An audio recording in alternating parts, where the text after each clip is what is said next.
Get down.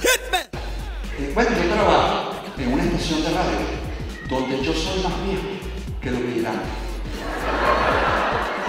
Bueno, hoy en día uno se confiesa por internet, ¿no? Uno se mete en internet. Confesión. Pecado venial. No, sí. Sí. Pecado mortal. No. Coño, de repente sí.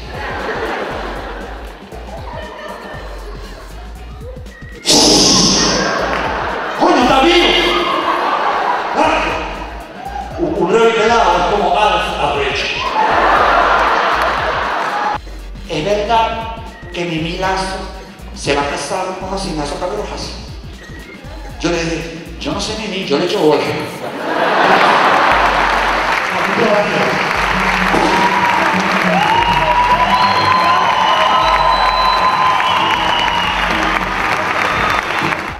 Excelente, no tiene nombre. Felicitaciones, primera vez que vino Enrique Lazo en Valencia, de verdad muy bueno, a pesar de que uno es joven y quizás no lleva todas esas experiencias viejas, pero de verdad muy firme. Bastante divertida, un poquito de máquina en el tiempo, un viaje hacia el pasado, pero totalmente recomendable para toda Venezuela.